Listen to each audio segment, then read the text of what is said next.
So today Donald Trump had an event where he decided to talk about the events of his Madison Square Garden rally. And to say that Donald Trump was being Donald Trump is probably an understatement. In his mind, the Madison Square Garden rally was a love fest. Here, just listen. I don't think anybody has ever seen anything like what happened the other night at Madison Square Garden. The love in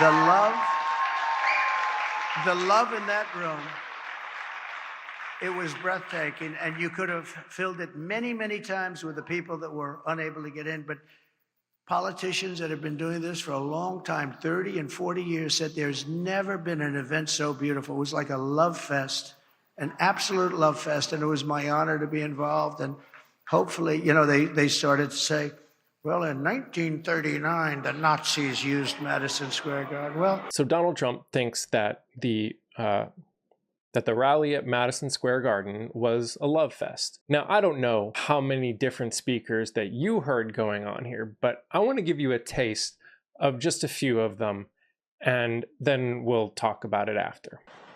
Believe it or not, people, I welcome migrants to the United States of America with open arms. And by open arms, I mean like this. There's a lot going on. I don't know if you guys know this, but there's literally a floating island of garbage in the middle of the ocean right now. Yeah. I think it's called Puerto Rico. Okay. All right. This first video was one that we're pretty well aware of.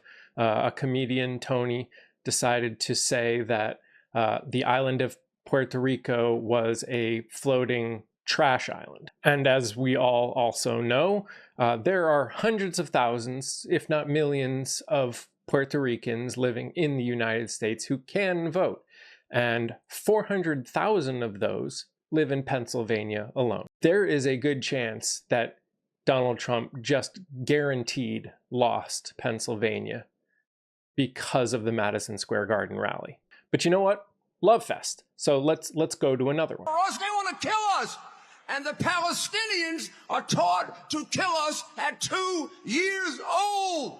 They won't let a Palestinian in Jordan. They won't let a Palestinian in Egypt. This was the infamous Rudy Giuliani, who has pretty much lost everything because of the lies and defamation case that he has lost with the two poll workers in Georgia. With a straight face, or kind of a scrunchy face actually, said that Palestinians at the age of 2 are being taught to kill Americans. I want to be clear here. No one is training 2-year-olds to kill Americans, especially in Gaza. These next ones I'm going to kind of just play through because these are just clips of different things. She is some sick that Hillary Clinton, huh? What a sick son of a... The whole party, a bunch of degenerates. Can you imagine Kamala Harris performing a random, kind, generous act? She is the devil, whoever screamed that out.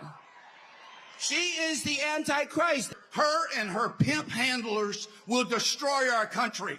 We need to slaughter this other people. So let's look at what these people said. Kamala Harris is being called the devil. By the way, she is a Christian. She is a member of a church.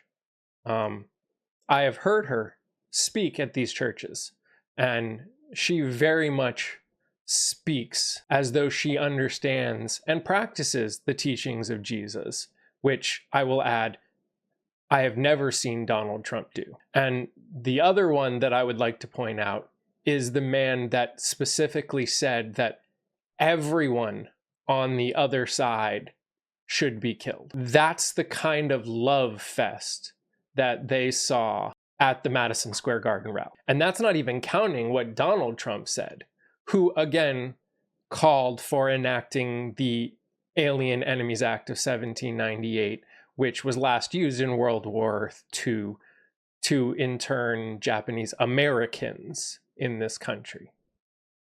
He again talked about the enemies from within and how the people from the other side, i.e. Democrats or liberals, are those enemies from within. If this is Trump and MAGA's idea of a love fest, that should scare everybody, because their idea of love is very dangerous for anybody who does not think like they do. Their idea of love is very much against anyone who would not feel comfortable at that rally. We should be scared of that kind of a love fest. America should be scared of that kind of a love fest. And I hope you remember that if and when you go to the ballot box. Because if you don't agree with them at any point, we're not talking just right now, we're talking about at any point, you could become on the wrong end of that love fest. And I don't think that's where anyone, any American, deserves to be. This has been a More Perfect podcast. Make sure you like, subscribe, and keep watching as we get closer to the end of the 2024 election cycle. We'll see you next time.